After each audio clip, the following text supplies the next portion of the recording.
Hurry the fuck. Beat the horn down, beat the horn. Oh, what the fuck, dude? Beat the horn, beat the horn. Yo, what the fuck? Hurry up!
This morning, as the death toll continues to grow on Maui, new video surfaces raising questions as to what may have sparked the deadliest wildfire in modern U.S. history. 111 people now confirmed dead, hundreds unaccounted for. Search and rescue teams have covered 38% of the impact zone. FEMA, the Red Cross, and the military all on the ground. I can tell you it's going to be a long and costly recovery, but much of that work will be done here with our local people. And watch as the security camera captures what could be an early trigger in that devastating wildfire. August 7th at 10:47 p.m., a day earlier. You hear a witness describe a flash that might be a tree falling on a power line.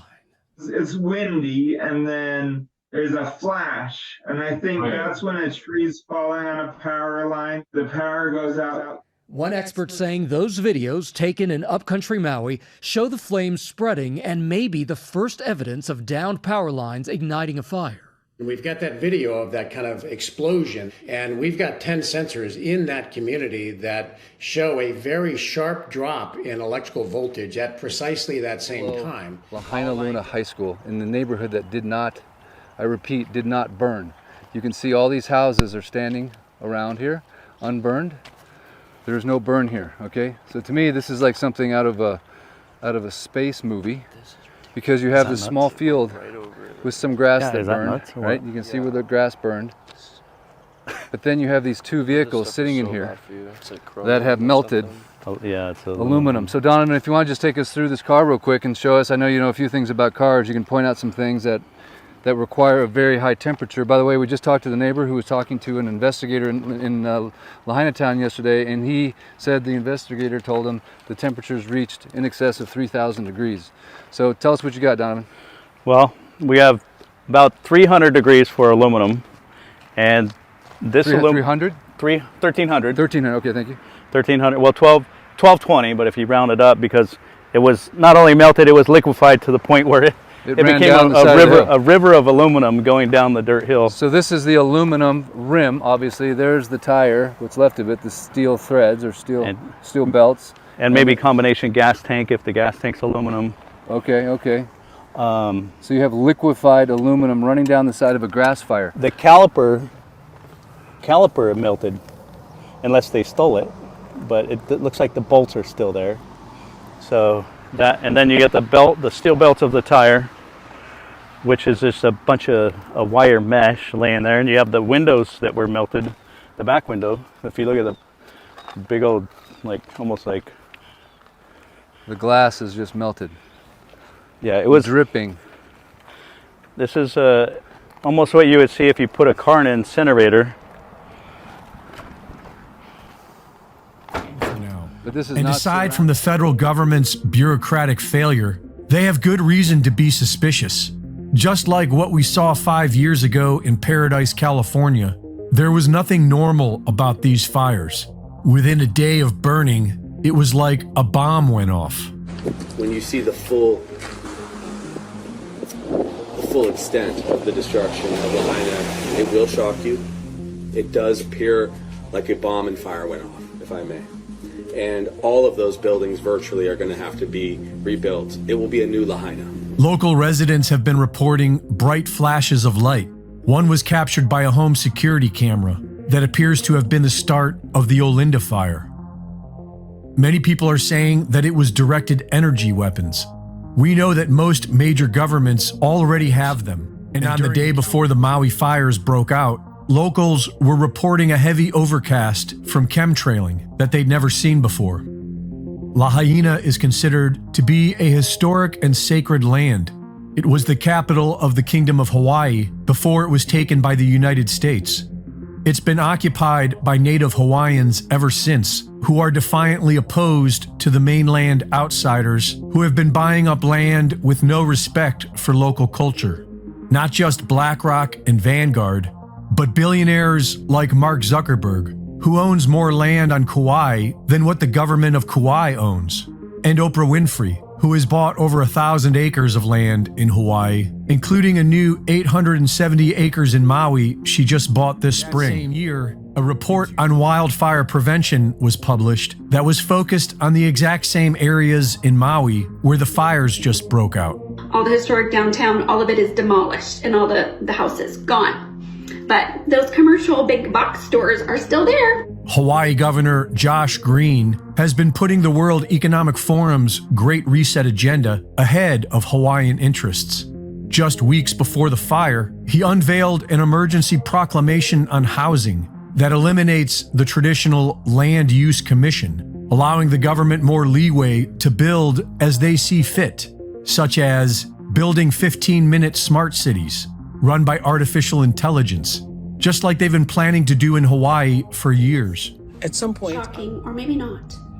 Did you hear about the fires? Did you hear that the government of Hawaii states their goal is to rebuild and make the entire island of Maui the first smart island? They want the entire island governed by AI, as outlined in the Hawaii Digital Government Summit of 2023, that they plan to host next month on September 25th, 2023 on Maui. Wow. Now they're going to come to the rescue for this horrible problem. And last January in 2023, there was a Smart City Conference in Maui to turn Maui, again, into the Smart City Island, pushing everything electric, making 15-minute smart cities. And there was also a contract last year to build a high-rise condo complex and businesses in Lahaina, which was a historic town that couldn't have any new development in this area. But now it's demolished. So now, I guess they have to rebuild, right? Protests are popping up around the world against something called 15-minute cities. What is a 15-minute city? If the World Economic Forum could lay out its perfect design for humanity, it would look like this. You would never leave your house. You would get rid of your car. You would ride your bike everywhere. You would walk to everything you needed within a 15-minute radius of your home, right? The pharmacy, the grocery store, grandma, school, everything would be within 15 minutes of your home. Many governments around the globe are racing to infuse technology into just about every aspect of its city's operations. And I mean every part. Including public transportation, IT connectivity, water and power supply, sanitation and solid waste management, efficient urban mobility, e-governance, and citizen participation. And it does this using every buzzword imaginable, from big data to the Internet of Things. So how does a smart city work? Let's look at 3 examples. Here in Singapore, the city-state might be the gold standard of the most extensive effort to collect data on daily living. The government is now deploying systems that can tell when people are smoking in prohibited zones or littering from high-rise housing. Singapore launched its own Smart Nation program in 2014 and will add more cameras like these so the government can effectively monitor crowd density, cleanliness of public spaces, and even the exact movement of every locally registered vehicle. Much of the data it's collecting will be fed into an online platform called Virtual Singapore that gives the government access to how the city is functioning in real time. It could help the government predict how crowds might react to an explosion in a shopping mall, or how infectious disease might spread. Over in Dubai, more than 50 smart services from 22 government entities have been rolled out as part of the government's Smart Dubai initiative. Using the government-provided app Dubai Now, you can do things like pay a speeding ticket, which likely captured you on a public camera and then emailed you the ticket directly. You can also use the same app to pay your electric bill, call a taxi, track a package you sent to your friend, find the nearest ATM, renew your vehicle registration, track the visa status of a relative, and report a violation to the Dubai police. Now head over to Barcelona, where one research firm estimates the city will save billions of dollars a year in energy costs just by installing smart systems like these. Number 1, smart streetlights. Public lighting that adapts and dims when there's no activity but brightens up when sensors detect motion. The second, parking sensors. Instead of driving in circles looking for a spot to park, drivers can get real-time information on an app which locates free parking spots. Sensors on the street curb use lighting and metal detectors to know if a parking spot or loading area is occupied. And finally, garbage sensors, which are actually compact drop-off containers which have a vacuum network through pipes which sucks up trash below ground. The automated waste collection not only lowers noise pollution from garbage trucks, but also lowers costs and keeps bad odor away. Juniper Research estimates that by 2021, cities will save nearly $19 billion by making their cities smart. These are the images captured by 2 captains as they made their way into Lahaina from the water. Told by the Coast Guard, people were desperate for help, families trapped at the water's edge. So many jumping in, children among them. Waiting in the angry waters for hours, the ocean churning from the winds. All to escape the flames racing down the hill, some of those flames traveling a mile a minute. Just a haunting scene here all along Front Street, where so many families and the people of Lahaina came down the hill to try to escape the flames and the heat. So many jumping in the water here just to survive. As the 2 captains got closer to the harbor after nightfall, they could feel the heat, the blinding smoke. We've all seen the images of the people who jumped in the water just to survive this, and who were huddled along Front Street here. We were expecting the worst on the way in, and so we had big spotlights up here, flashlights, searching. There was so much smoke in the air. Your flashlight beam would only go about 100 feet or so. As we look at it here, you can see that people had no place to go other than the water or the one road out of town. I mean, they were trapped. Sorry. Just gotta think for a second.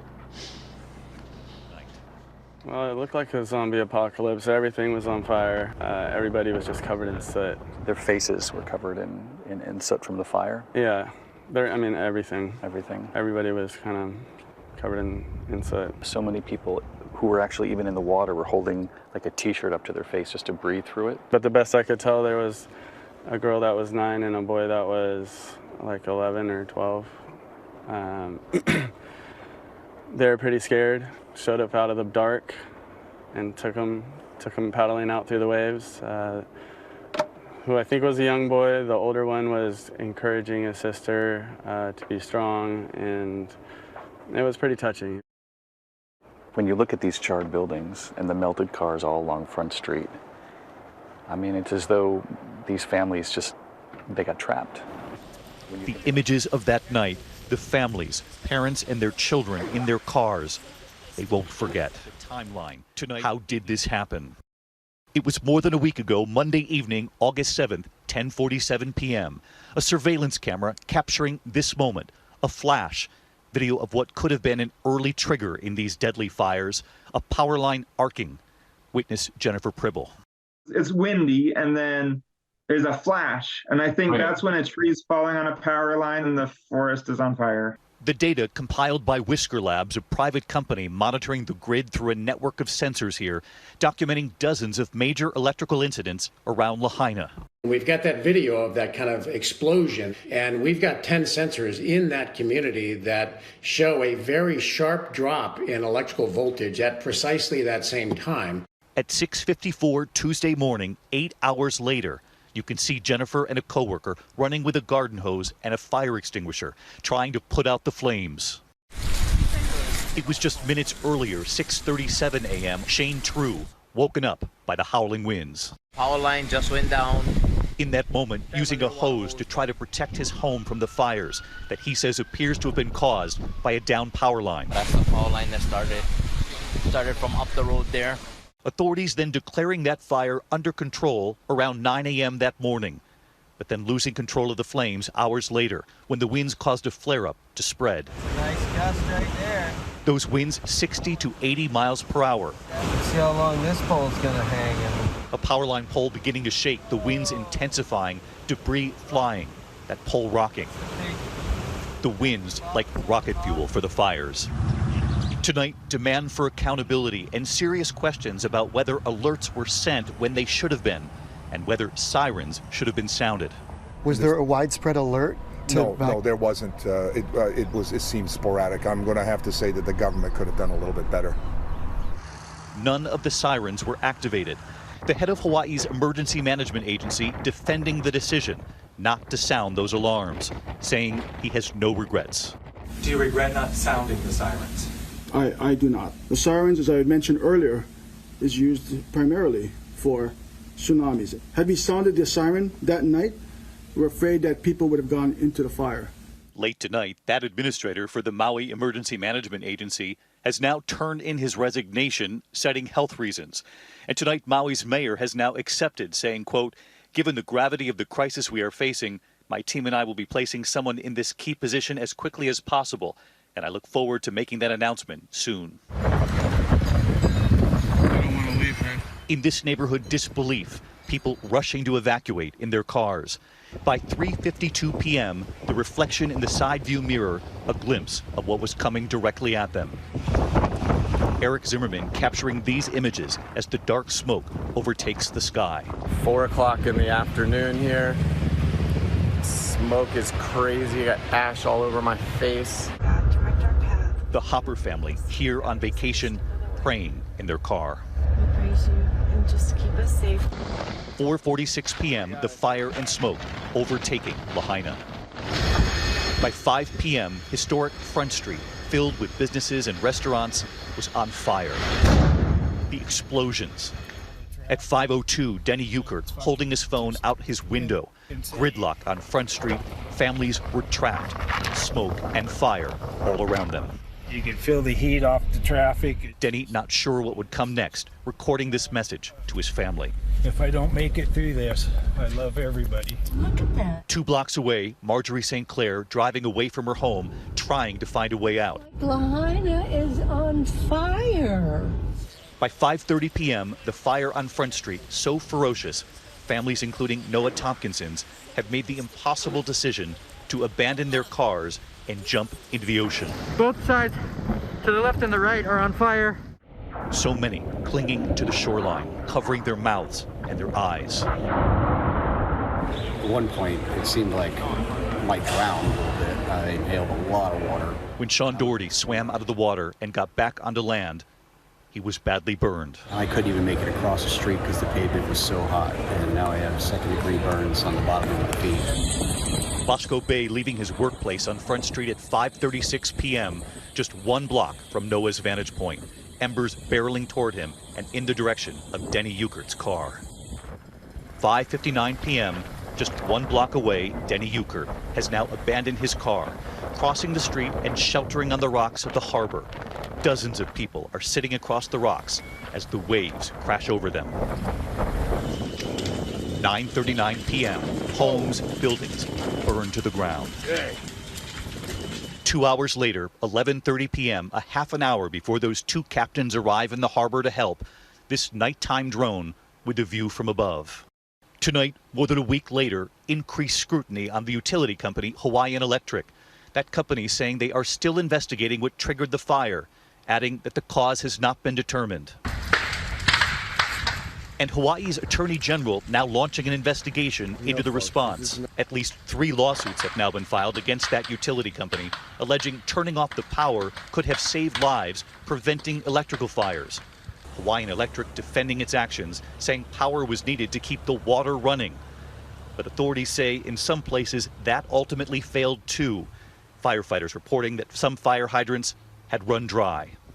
In Lahaina, the electricity powers the pumps that provide the water, and so that was also a critical need during that time. The power company saying it is still investigating what triggered the fire, adding the cause has not been determined. The loss weighing heavy as families are now being asked to provide DNA to account for the death. Without any warnings and without any water, the people tried to flee. Electricity was off. Took me about an hour and a half to just get some orange juice, and so it was about 4 o'clock, and I went out and I saw the fire, and you couldn't even see the gateway because it was covered with smoke, and everyone's standing around just looking. And I said, I think we should get out of here because of the speed of this wind. It could be here in 2 minutes. So I went around back to Front Street, and all the cars were lined up, but none of them were moving. And I walked all the way from Safeway to the Chart House. Not one car had moved. And I was wondering what was stopping the traffic. Well, it was a policeman.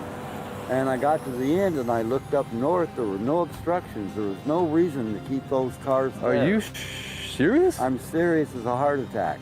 And I said, what are you doing? He goes, well, I'm under orders to keep them here. And I said, the fire is right around Safeway. It's going to hit Front Street. You know, these people got to get out of here.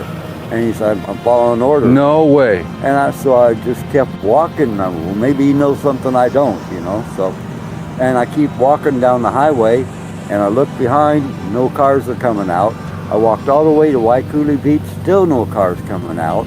And I started hearing boom, boom, boom. And then I heard people screaming and stuff. You're saying they were blockaded in by the police at the end of Front Street? Yeah. Like where that restaurant is? Right, where the Chart House Where the Chart House was, I should Right. say. There was a blockade there and they could not go any further. Right. From Safeway to there, not one car had moved. And like I said, the Civic Center, and then I started hearing all the explosions, and there was no one walking behind me or on bicycles or anything.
Scene. So this fire behind me just seems to have started, and I'm trying to get away from the area that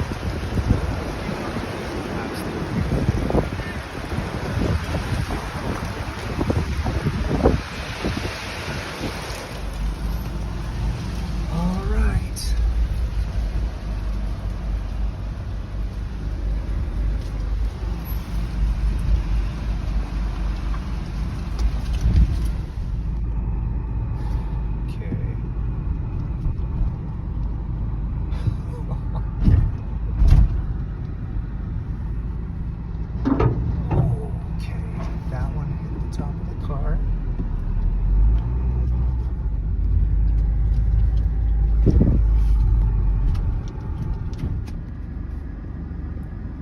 The smoke drifting up from behind us out over the ocean.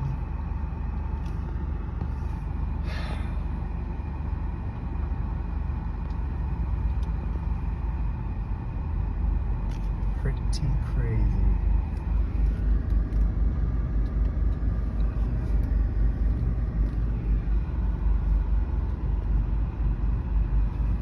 Yep, just straight up smoke.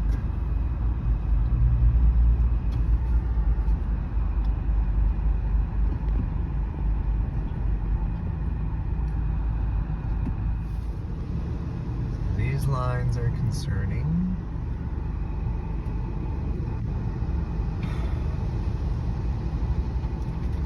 Absolutely insane.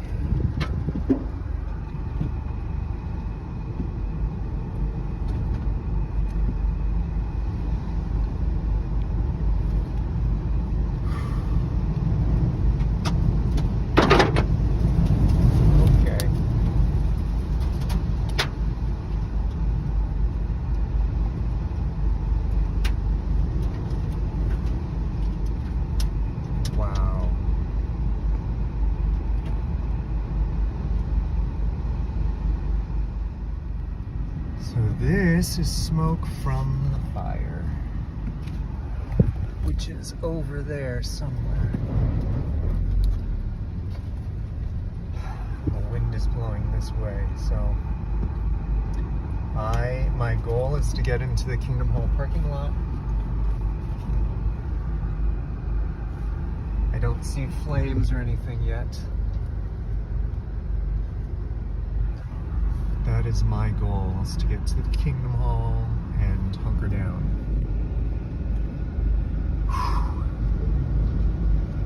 Not gonna lie, I don't think I've ever been as concerned about my own personal safe being ever. And obviously those around me too, but yeah, it's just crazy. Then we have people doing this. Okay. Yeah, I might have to ditch the car. Okay. Hopefully we'll talk soon.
close.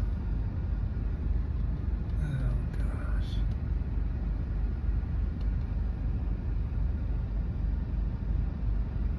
I don't know, man. I don't want to just leave the car here because there's still other people, like...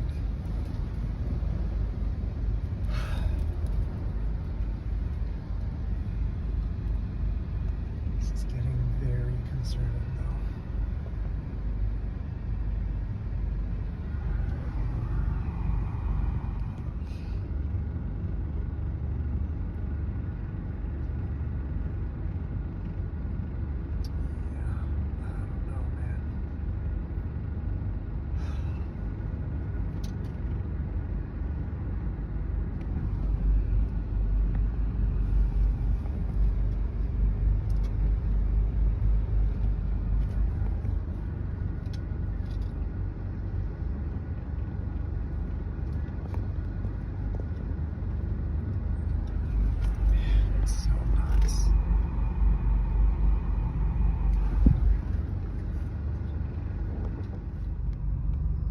Holy cow, dude. So now the smoke is virtually blocking out the light.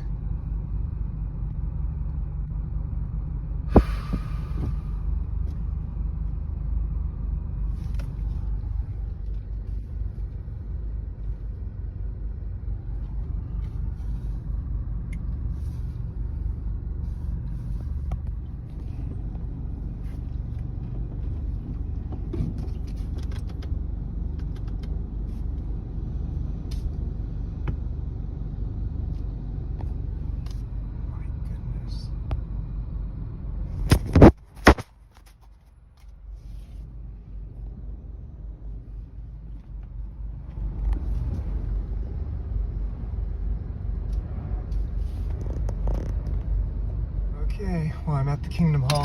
Here's the plan. That fire is moving, so I am gonna make my way down to the water right now. I'm going.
Leaving the car was a good idea.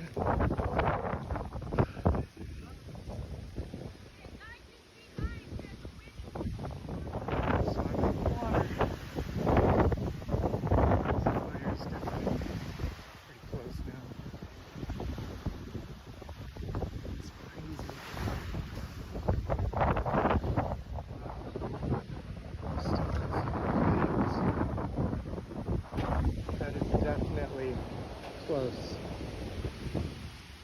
That's my exit strategy. Right there.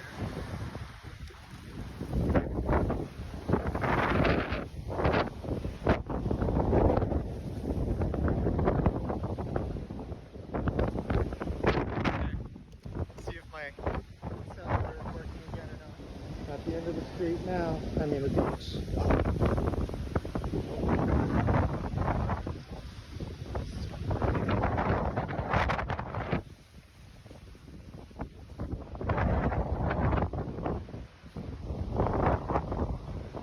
That's all kindling.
feel relatively safe here. The only concern is if the wind changes. All of that smoke. Brought some towels, thankfully. Can cover my face with if I need to. But man, yeah, I'm hearing what I'm sure now are cars exploding.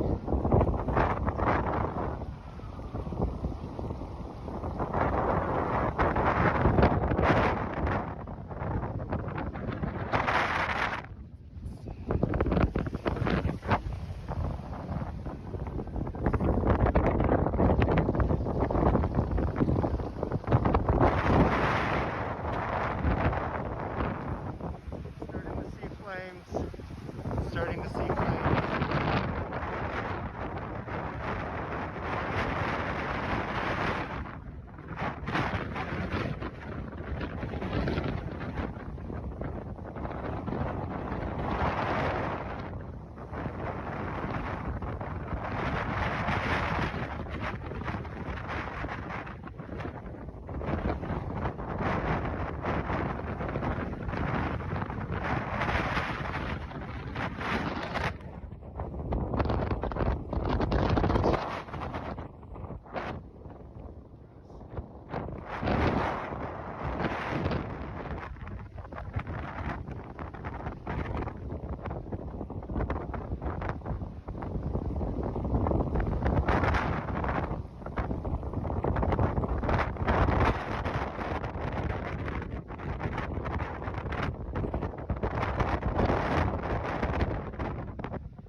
Freaking power line just went down.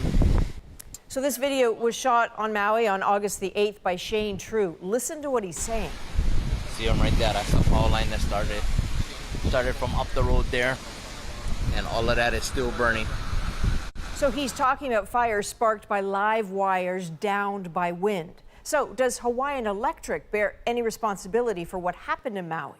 A class action suit was filed against the utility on the weekend, alleging Hawaiian Electric chose not to de-energize their power lines during the high wind watch and red flag warning conditions for Maui before the Lahaina fires started, and still didn't, even when they knew vegetation had come in contact with the lines. The utility's CEO says the company doesn't have a shutoff program like that, and there could be complications. In Lahaina, the electricity powers the pumps that provide the water, and so that was also a critical need during that time. More than the visual impact of the burn landscape, it's the level of devastation from this fire and the feeling of loss from such a culturally rich community that was really palpable everywhere that I went. And while the people of Hawaii are in mourning, and as we mourn as a nation with them, I am filled with hope as they bravely begin to take the steps that are needed to heal and recover.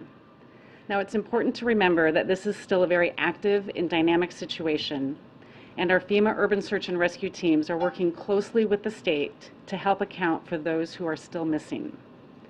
Given the conditions and the need for additional resources, we will have at least 40 canine search teams on the island, in addition to hundreds of search and rescue personnel, with more on the way. We're working carefully to search the affected areas thoroughly and compassionately while respecting all of the cultural sensitivities. This is a really hard disaster, and this is a really difficult search operation. Because of the conditions and the fire debris, the dogs have to navigate the heat. They have to deal with issues with their paws, walking through glass and debris. And in these conditions, the dogs require frequent rest, which is why we are sending in additional dogs to augment the operation. In addition to them, 30 specialists from the HHS mortuary teams are already in Maui and will soon be joined by the mortuary specialists from the Department of Defense. These experts are going to be able to help identify loved ones. Now, I want to be honest with everyone. This is also going to be a very long and hard recovery. But our federal, state, and local partners are working around the clock to help all of those who have been impacted by this disaster. 1 week after a measurable loss, Maui says aid is still scarce. What kind of assistance have you received? FEMA gave $700, and that's it. What would you like for people to understand about those $700? The $700 one-time payment for critical needs is only a fraction of the FEMA assistance that may be available.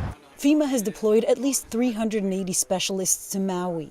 So far, the agency said it has made payments totaling almost $2 million to about 1,200 survivors. It's important to keep in mind FEMA is not in charge. The state is in charge, and of course Maui County has incredible influence on what the state is going to request of FEMA. From the beginning of this event, my regional administrator has been on the ground and has been leaning forward to support those in need. As he always does, President Biden directed me to move quickly and push as many resources into the area so we could help people as soon as possible that were impacted. And I want everybody to know this: the President, FEMA, and the entire federal family will be there to support the people of Hawaii as long as we are needed. Several people are reporting that the government is not only doing little to help, but they are blocking local efforts to do so and are not allowing local donations through, and that they are blocking life-saving medicine because it isn't federally approved. Denying people access to bring in supplies, just supplies for people to live. The government withholding every single one of our donations because we are not a part of FEMA and Red Cross. So none of this is eligible for giving out. Tell me why. I have no freaking clue. Today, FEMA's Associate Administrator for Response and Recovery, Ann Bink, and Region 9 Regional Administrator Bob Fenton are both on the ground. To date, we have mobilized millions of liters of water and food. We have deployed more than 700 personnel to the disaster, with more than 600 already on the island. We have given out $2.3 million in assistance to families, and we have approved over 1,300 registrations for assistance. We launched our Transitional Sheltering Assistance Program, and this will complement the state's fire relief housing program for residents. And we also authorized critical needs assistance to make sure that we're putting money in the hands of survivors. We also launched a joint task force to assist the state in ensuring that the housing assistance that survivors are eligible for, whether it's through FEMA's programs or the state programs, that it will be seamless to the survivor and they don't have to figure out who they're supposed to call for help. But I also need all of your help. I need you to help us get the word out and encourage more people to apply for assistance. Please help us spread the word to residents of Maui and encourage them to register for assistance with FEMA with either our staff on the ground, through our website at disasterassistance.gov, or by calling 1-800-621-3362. We also opened our first, 1-800-621-3362 or 1-800-621-FEMA. We also opened our first disaster recovery center. What these facilities are they are brick and mortar locations that have federal, state, nonprofit partners that will all be co-located where people can register for assistance and help get additional support. And this is we spent the morning trying to find places to volunteer to help. We feel helpless. There's so much going on. There's people who need assistance. We went to the War Memorial Shelter, which we learned has been taken over by FEMA. They've taken a whole bunch of supplies. People do not know where they're going. They don't trust that they're actually going to be delivered to people in need. In past FEMA situations, after disasters, they found containers full of supplies that were never given to the people. And if you go to the War Memorial, people are being told to go there if you need assistance. They are turning everyone away, saying that it's not a distribution center. It's a shelter, and unless you're checked into this shelter, you will receive nothing. And I will say, for donations on the island, please be considerate of your fellow humans, because there's a lot of moms that need diapers and wipes and formula, and everything has been purchased and given as donations, and now it is being hoarded by Red Cross and FEMA, not being distributed to those who actually need them. So ship things in from Amazon. I shared today that you could ship things to the Maui Food Bank. There's some other local organizations that will actually get your items to the people. And FEMA is also making people sign paperwork just to receive assistance. We did find, through local word of mouth, a place where we could donate our time today, and we assisted the Hungry Heroes of Hawaii at Buzz's Wharf in Ma'alia. I said that right. Great place. If you need donations or if you have some to drop off, you can. It's a staging area right before the road is shut down to get into the Lahaina area. They were not allowing anyone through unless you had, if you had a supply truck full of supplies to help the people in these areas, you were not allowed through unless you had a specific contract or permission from a certain agency to come through. And where would you get that permission from? So lots of people are being denied. They're trying to come in with supply trucks to assist. This Hungry Heroes, they were able to get some trucks in yesterday. They were supposed to meet with the mayor and officials. They said they waited around for 5 hours being told to move to different locations, and then they were eventually kicked out and said, why are you even here? And they were trying to coordinate to drop off and deliver supplies. And they can get to the supplies, but there's nowhere to drop them off or give them to anybody because everything is so disorganized. They also brought 150 meals, cooked meals, to help the people who need them. And they were denied because it was not cooked in a commercial kitchen. So not being allowed to distribute. All the roads in and out of Lahaina are blocked except for specific personnel, and it's up in the air. We don't know anymore. Maybe if you're a resident with an ID. That was open yesterday, and they supposedly shut it back down after a few hours because people were trying to take photos of the damage that happened in Lahaina. Heaven forbid that they go to their houses and do anything. There is a looting going on, and not just in the Lahaina area, also in Kula. There are boats making supply runs. Some of them are saying that they've had to push through barricades to get in and deliver supplies because, again, the government officials are trying to shut down local assistance. It seems like they only want FEMA and they only want Red Cross, yet when you talk to people on the ground, where's FEMA? Where's Red Cross? They're not doing anything. They're not distributing the supplies. And this is an important first step in their recovery process.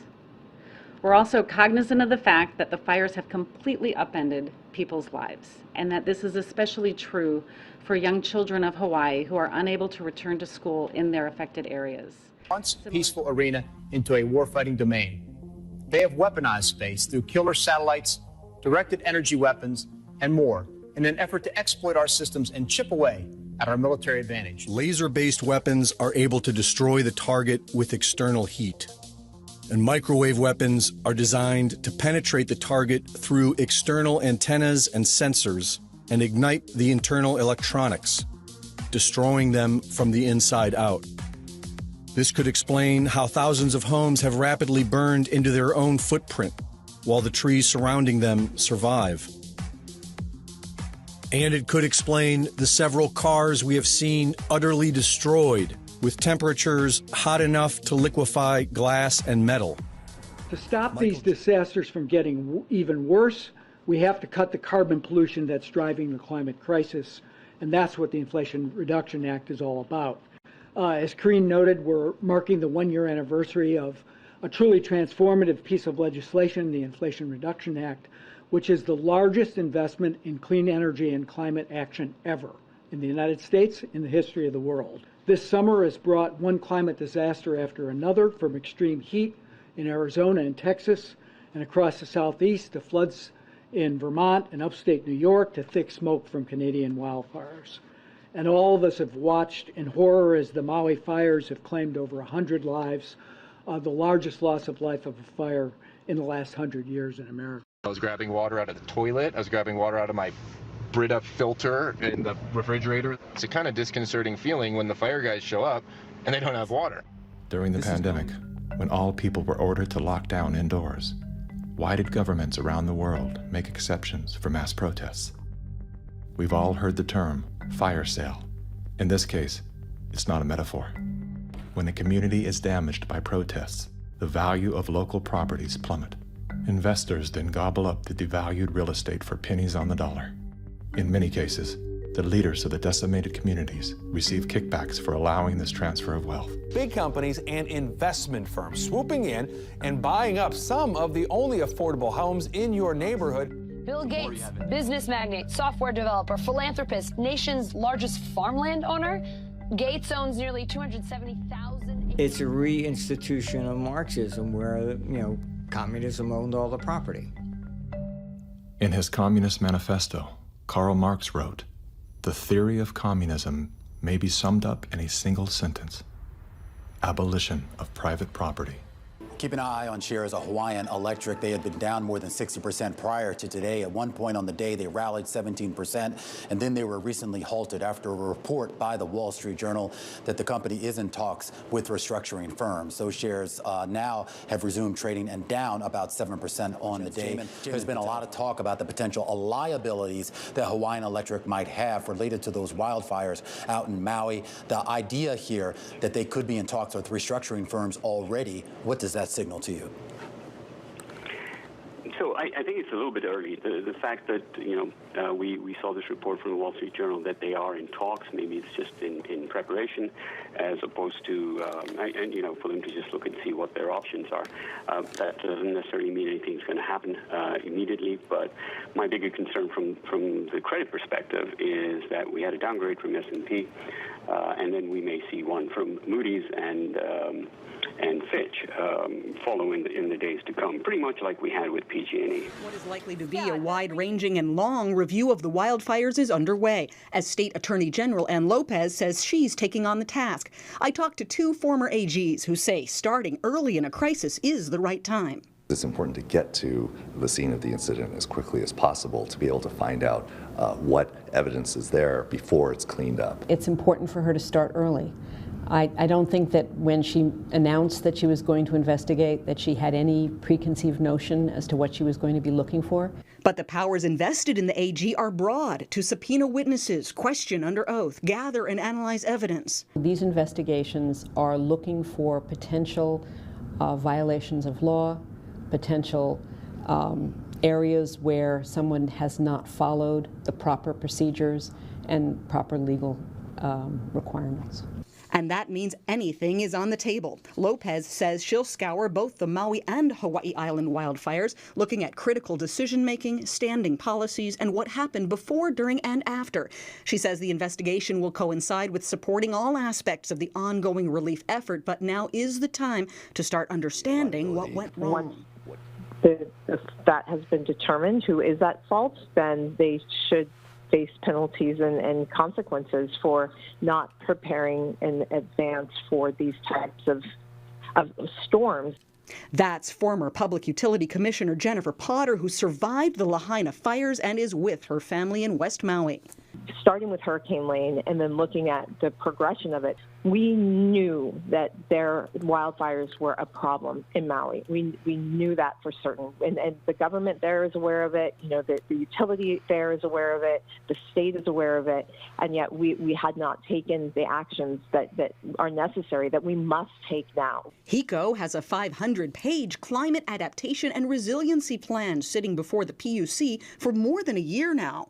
We had not prioritized that fire mitigation plan, and that ultimately should have incorporated best practices from the mainland utilities such as California. Here's why HECO says that's not done in Hawaii. It is controversial and it's not universally accepted. It can be seen as creating a hardship for those customers that have medical needs. In Lahaina, the electricity powers the pumps that provide the water. Both HECO and Potter emphasize it is not yet known what started the blazes, but Potter and others saw poles and lines down and many blocked escape routes and roads. That's one thing when we say, okay, who started the fire? But the reality is when that infrastructure failed, and it did, you know, people were trapped. We know those lines that hit the ground, some of them were live. We hadn't de-energized even when these power poles were toppling.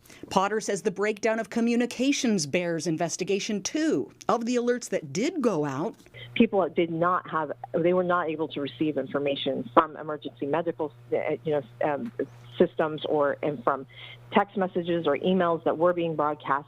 So when can the public expect results? It can take months or years because you don't want to say, I'm going to do it in 30 days and then come out with an opinion that doesn't have all the facts. So I'm afraid that we're going to have to wait. I saw you first. Be safe. Tucker with Hawaii News Now. Is the county considering publicizing the list to get the public involved in helping to whittle it down as was done in California? Thank you. Great question. It's fair. And I am going to answer it, but give me 1 second just to say a couple things, if you don't mind. The amount of work that all of the first responders and members of the community are doing is so much that we'll never be able to capture. We'll never be able to quantify that. We have people that literally responded knowing their homes burned down. They know that they have people that are deeply affected by this. We have people going to work, both fire, police, medical. They're borrowing clothes. They're borrowing clothes. Their kids are borrowing clothes. They have nothing.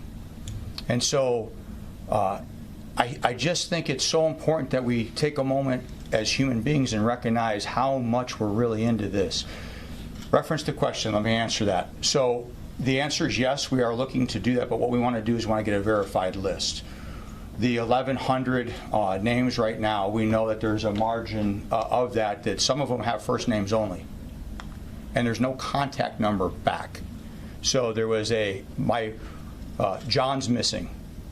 When we try to call back who said that, nobody's answering. I have a retired member of the department that was on Pukalani, was never down there, his name was on the list. And so we're trying to scrub this to make it as accurate as we can. There is an email right now. We just set this up before we came in. unaccounted@mpd.net. unaccounted@mpd.net. We want you to do a report because right now we have 85. So we can talk about lists and we can talk about numbers, but I have 85.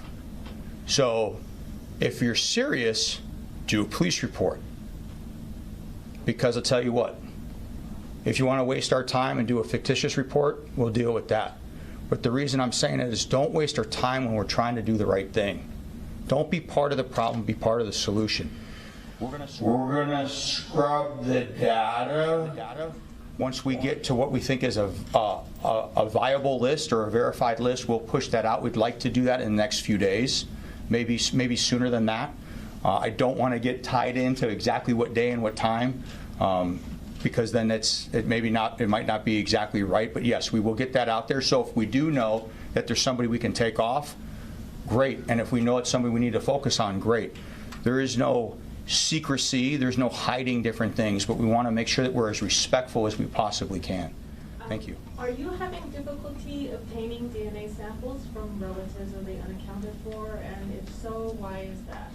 So my understanding in talking to the experts who have done this in connection with other disasters is the number of family members who are coming in to provide DNA samples is a lot lower than they've seen in other disasters. That's our concern. That's why I'm here today. That's why we're asking for this help. You know, as to why that is, I can only speculate. Part of coming up here today is I want to make sure that we reassure people that by coming in and providing a DNA sample, the only purpose for which it will be used is helping identify the unaccounted for. That is the only reason. I stand up here as not only the individual tasked with heading up this Family Assistance Center, but also the prosecuting attorney. So I want to make clear that, you know, it is not going to be used for any type of, or entered into any criminal justice database. It's not going to be retained by any criminal justice agency. No one who comes to the Family Assistance Center is going to be asked whether or not they're a United States citizen. What we want to do, all we want to do, is help people locate and identify their unaccounted for loved ones. And so please come down to the Family Assistance Center, call the numbers we've provided. A question for you regarding communication on the night of this firestorm. At 6 p.m., you appeared live on television giving updates, and at that time it appeared that you were not aware that the firestorm had already destroyed much of the town. I wonder if you were getting real-time updates. It appeared that you were not. If not, why was that? And did this lag in communication amplify the loss that we're now doing? Thank you for that. So Welcome back. We had lots of information coming in. We had lots of communication that was broken down in terms of what was available as far as telephones. Most of what we received were coming from our fire department that was in the field. During that same time, we were also receiving most of the communications for what was happening in Kula, which was also going on the same. Actually, the fire initially was larger, the one in Kula. I don't have all the times for me, and I know I'm going to have to go and piece that together when the interviews and the investigations come, and I will do that. So I don't want to guess at what time we got what. I know some things had happened. Earlier in the morning, for example, we had gotten 100% containment on a 3-acre fire that had started in Lahaina. So that later fire that came back got communicated later in that afternoon. So I can't tell you the exact time or how we were getting all the information. I know who I was getting my information from, who was passing it on to us, was in our emergency operating center. But I got the best information I had. I will say we were not on social media. We were not getting anything from that source. There was lots of stuff we saw later as well that may have been recorded during that time but was not sent. I don't know where it was sent to or when it was sent out. Whatever time they took it, I don't know who they shared that with or when they shared it. But that was not in our EOC. I can tell you that much. And so, of course, we'll look into more of the times. I can't tell you what contributed to what, because what also happened during that time is our police department was going around Lahaina making personal pleas, going to people's homes, knocking on doors. They were also using their speakers on their vehicles, asking everyone to evacuate. So that was happening also. I wasn't aware of that until later as well. So there's lots of information that came out, some of it concurrent with what was happening and some of it later. And just the final part of my question, do you think a lag in communication, it sounds like with FEMA, could have contributed or amplified the loss that we're seeing? You know, the question is whether or not that lag, the second part of the earlier question, whether that lag contributed to any devastation. You know, that would be a guess on my part. I can't tell you what would have or would not have changed with that information in terms of the fire. You know, the degree of fire, the degree of winds that were happening. I'm going to leave that to the fire expert to determine what would have changed the outcome of this. Thank you. I thought coming in today, the official unaccounted for list was 850. Special Agent in charge of Merrill referenced 1,000. The police chief said 1,100. Has there been any change or fluctuation in that? I live on Maui. The media is lying and or covering up the extent of the damage and the count. I personally know people that are telling me that and destruction is way worse than we're being told.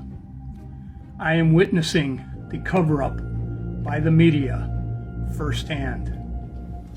Thank you for your question. I know it is confusing because the numbers do change. And as I mentioned in my remarks, a lot of the change in the numbers is based on the fact we're still collecting new information in. For instance, we've made requests of one state government agency and a private sector agency for their records so that we can compare it to what we have already. So we may in fact, and I expect this to happen, every day the numbers will change. That being said, the number we're most concerned about is obviously trying to clear people from the list, and that has reliably gone down every day. Although we may identify more people that there were reports that they were unaccounted for, we are able to remove people from the list based on this influx of information. And the more information in this case, as I mentioned before, the better, so that we can get more additional information that will help us get people off the list by identifying, for instance, their dates of birth, fingerprint information, DNA information, that sort of thing. Sure. So are you saying because of these new sources reporting private agencies that you're now above 1,000, but that's the number that continues to fluctuate? Yeah, and yes, but let me just explain a little further. That doesn't mean necessarily, as I mentioned before, that these people are in fact missing. It's just that we have the numbers I give you are reported unaccounted for, whether it be someone who just gave a first name, Chris is missing, or someone that gave very extensive and specific information. So we don't want to leave any stone unturned, so we're considering everybody on that list until we can prove that they shouldn't be on that list. So as of right now, is that 1,000 or 1,100? As of today, it's between 1,000 and 1,100. If I may ask about children, how many children are among those reported unaccounted for? How many remains of children have been recovered? And also, how many people have supplied DNA comparisons for children? That's a tough one, right? And I'd love to say there's none.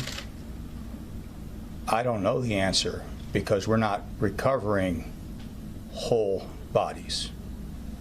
I think I talked about it before. We're picking up ash. Some of it's crumbling.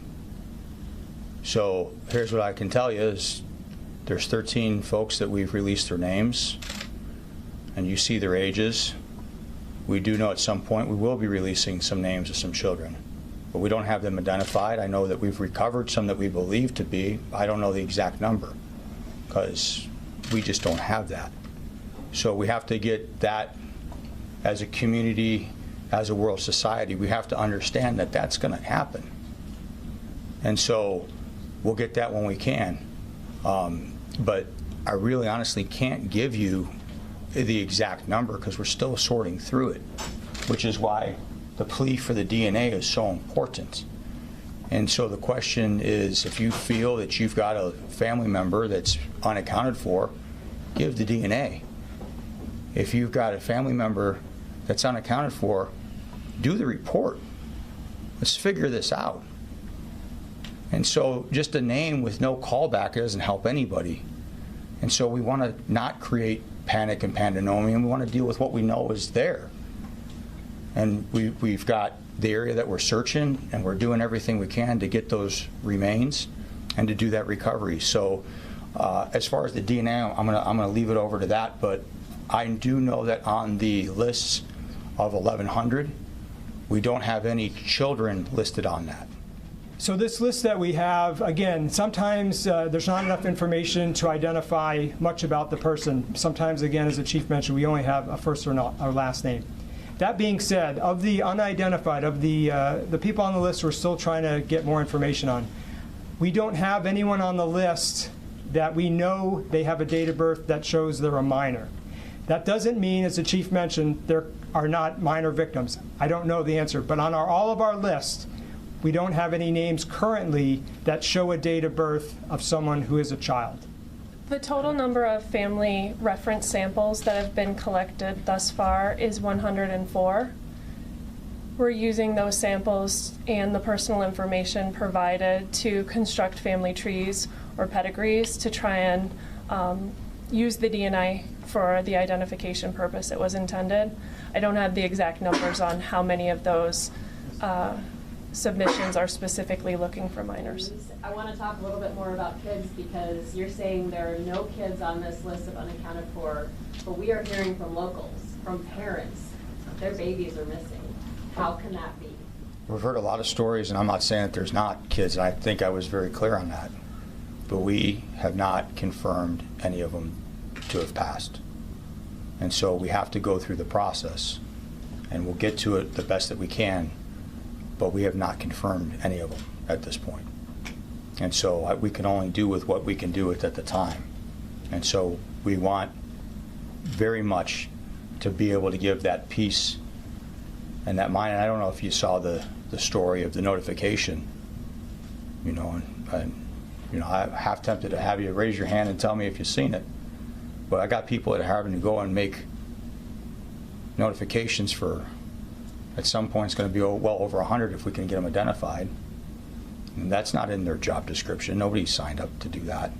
And so we know we've got grieving families. We know that we've got uncertainty. We want to give people closure. But as of right now, the bottom line is we can't confirm them.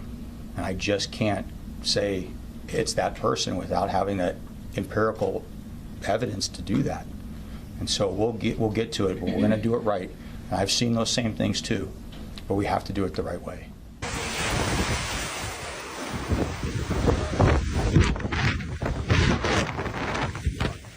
Help us! Oh, send your angels!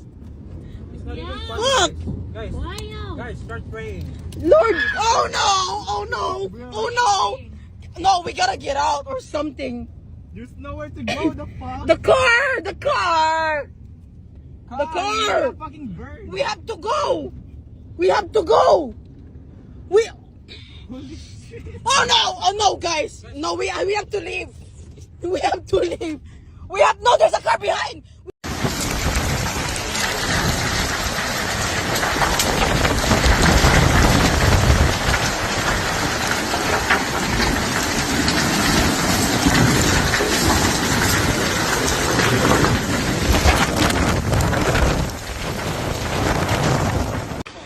This is a disaster.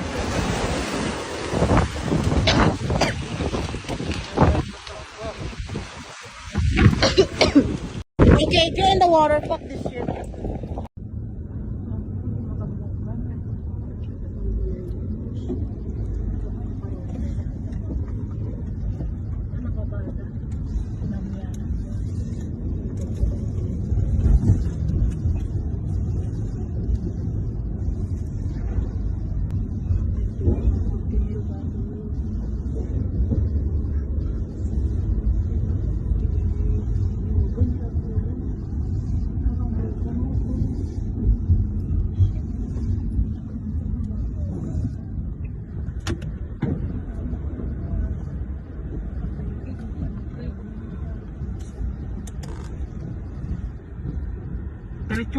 Kita man nila Google Map.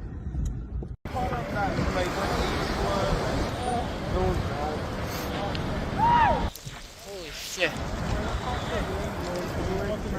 You're gonna be okay, Milo. Holy fuck.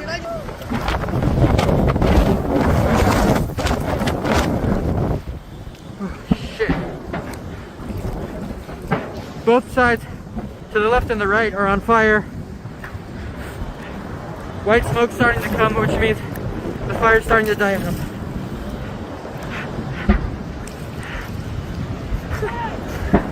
Fucking scary.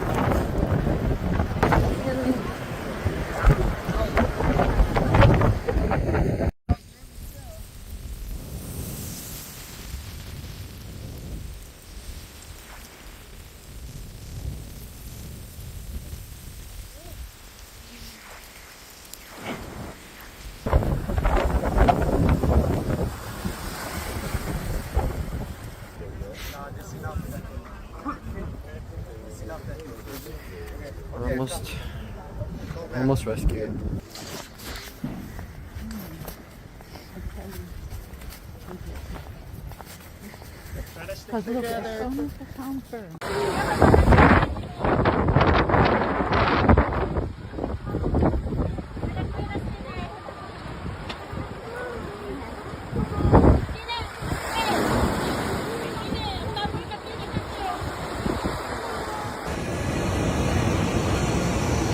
Apartments, dude. So we're evacuating. She's checking on her mom. I think her mom's still in there. This is insane. We are right by the beach in Lahaina. How the hell did the fires get down here? Lahaina is fucking burning. That is a house right on Front Street. House completely engulfed in flames. We're trapped in traffic, and this is across the street. There's fires fucking. Look at this fucking shit.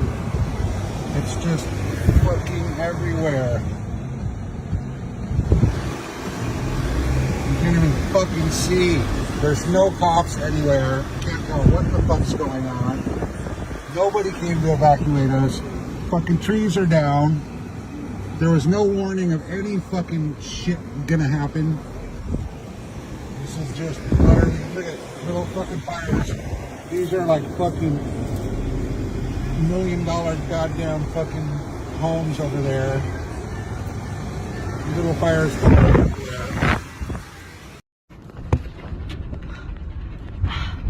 Oh my God, I can't see anything. We're surrounded by fucking fire. Jesus fucking Christ. Oh my God, and lines. There are power lines everywhere. I just gotta get out of here before we burn to death. Fuck. I'm so scared. Oh my God, like everything's on fire.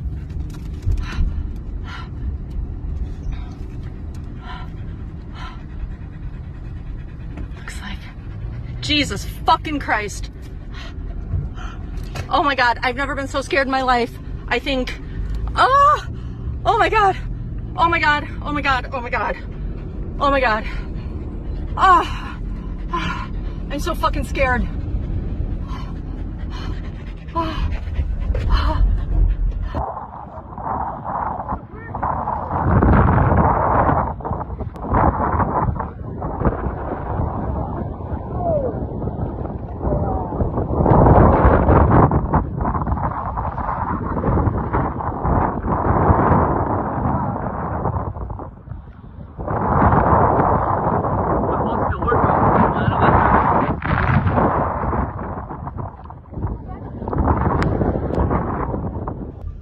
Parked my wrecked up there and ran.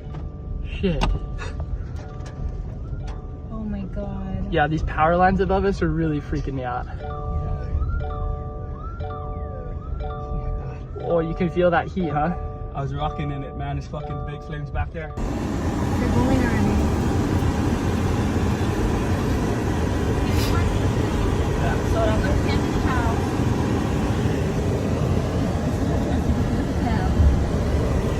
we're gonna try and take our breath then. No, that's too hard. Yeah. Yeah. Slowly do.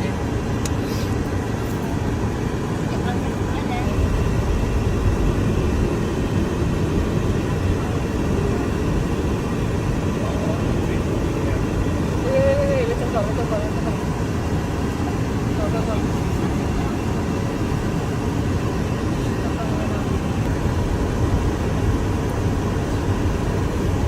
Important passports and all that.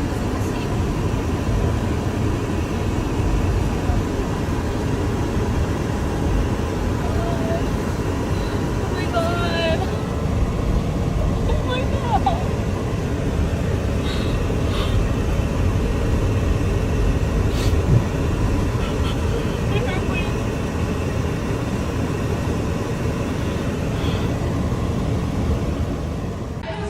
Because you want to take video outside, you stupid. Oh my God.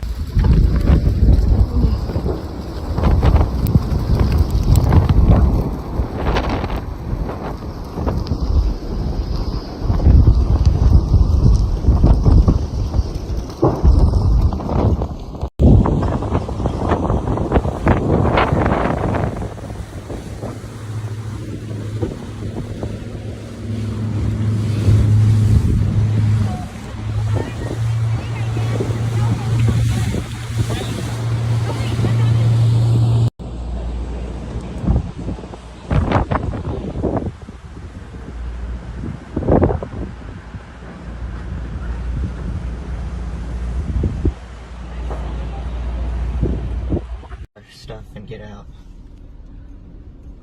It's crazy out here. Fucking hey, dude. It's midday right now. 3:30, 4 o'clock in the afternoon. Fire's just starting randomly on the You're a fucking soldier. Bravo, brother, bravo!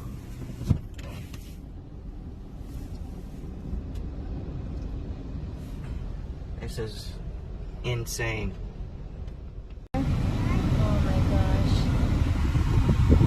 We're gonna evacuate Bubba, okay?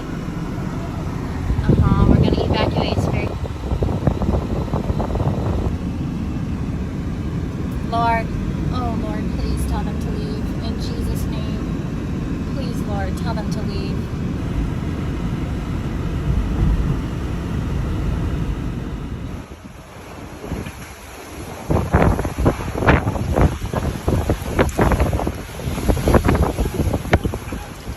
What's often overlooked is that back in January, Maui hosted a conference on transforming it into a comprehensive smart island. The agenda included the transition to electronic renewables, installation of solar panels, and the encouragement of electric vehicle adoption. 15-minute smart cities, a man proclaims in a video that has been widely circulated. Interestingly, he points out that the upcoming month, September, will witness Hawaii holding the Digital Government Summit, a gathering focusing on employing AI to govern the island. It feels as though they're laying the groundwork for a major reconstruction, he remarks. There are various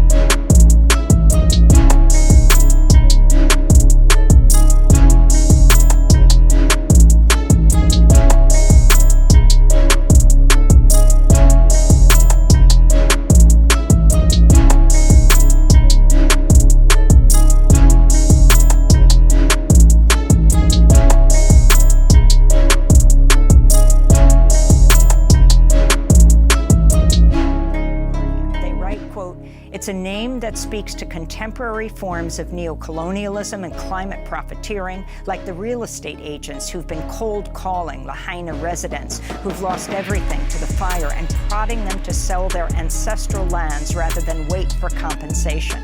But it also places these moves inside the long and ongoing history of settler colonial resource theft and trickery, making clear that while disaster capitalism might have some modern disguises, it's a very old tactic, a tactic that Native Hawaiians have a great deal of experience resisting.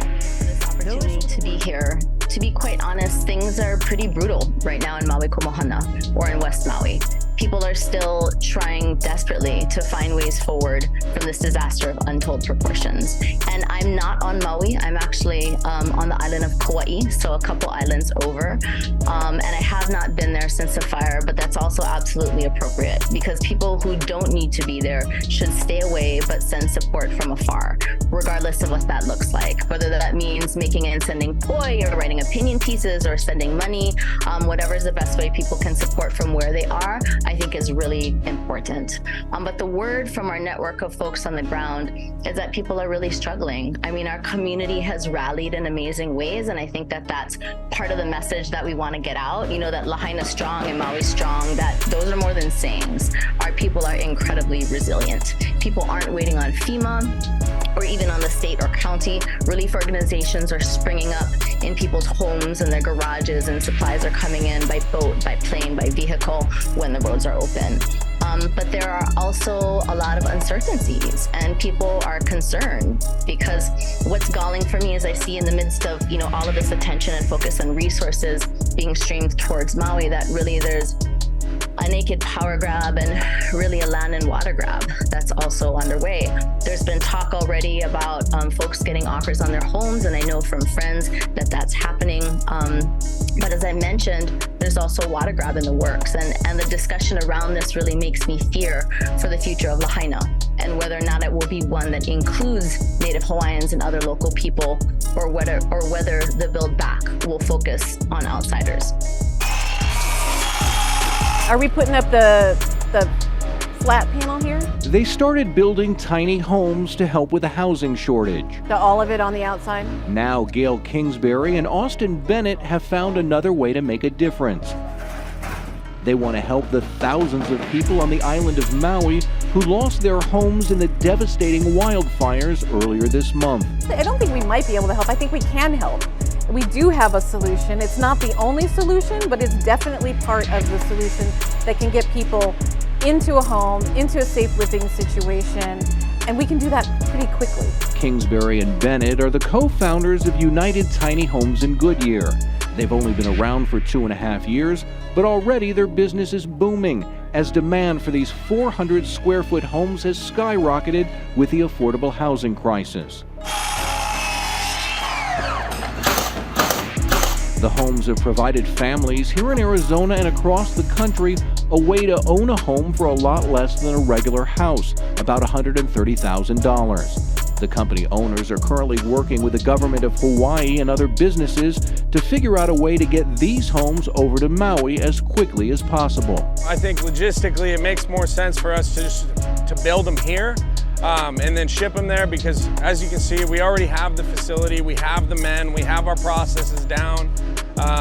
It's just making sure that they're ready for us. The time it takes to rebuild the homes that burned down could take more than a year. These homes could be on the island in a couple of months. Kingsbury says the tiny homes can be both a temporary fix and long-term investment with the ability to rent them out. This isn't necessarily emergency FEMA fold-up house. We're gonna bring it in a flat pack, pop it up, and you can, use a bucket outside, but at least you have a roof over your head. It's a home. We build homes. And so whether that's for now, whether it's for a little while, or whether it becomes your permanent home, all of those are homes. They're just waiting for the green light. With Hawaiians now reeling after the devastation of deadly wildfires, both groups now ready to jump in and help. Well, for me, it's to be able to have a vision to see where the housing crisis was going to happen, homelessness, and the war veterans basically was the main idea.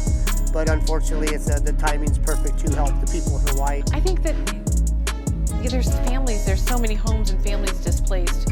They have, we could build something as well, but I think that what Casa Lego has could be storefronts and those kinds of things to help the economy get back and moving. The homes built by United Tiny Homes can be shipped all across the globe. They're just like an RV. We can plug it in and give somebody a place to be able to live and be comfortable and out of the weather and safe. I think that would be really helpful. With Casa Legos, theirs can be shipped easily and quickly assembled. I know there have so many things going on over there, and I can only imagine, but it's literally just of somebody making a decision and penciling it. We can have these on a ship, and we can have these things delivered literally in 2 weeks in Hawaii.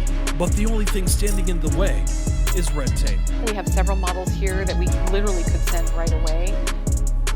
Right now, it's really a cost and a logistics point for us, and we're trying to figure out how we can make that happen. The same day the fire tore through Lahaina, another fire ripped through the town of Kula. No lives were lost, but it destroyed 19 homes. It continues to burn and continues to affect people in the area known as Upcountry. So I'm waking up in the mornings to smoke coming through the house, having to close the windows. On the slopes of Haleakala, the highest point on Maui, is an area known as Upcountry. There, the Kula fire burns in some hard-to-reach places where helicopters haven't stopped the effort to put it out. Anthony Jensen lives just below it. He's grateful to still have his home, but is mourning for friends who don't. When I wake up, I'm in tears when I hear about a family throwing their members in the back of their truck. Yeah. The fire destroyed at least 19 homes, and Maui County issued an unsafe water alert, saying harmful contaminants may now be in the water system because of the fire. It just shows you going from day-to-day life, and all of a sudden, bam, everything has just changed. Scott Burnett had to evacuate his home. He's back, but now he and his neighbors have to rely on these tanks of potable water for drinking, making ice, and preparing food. And we got smoked out of our house and had to clean that up, and just glad we have a house to go back to. Anthony Jensen says his gratitude for being spared and the heartache of so many in Lahaina pushed him to a grassroots relief effort he calls Aloha Response Team. He's gathering donated supplies to take to neighborhoods where people are still living in the burn zone. This is why we're here. These are just members of the community showing up to help the people that need it, and it's beautiful to be a part of. County officials say hot spots and gulches, land divisions and fences are making this one difficult to contain.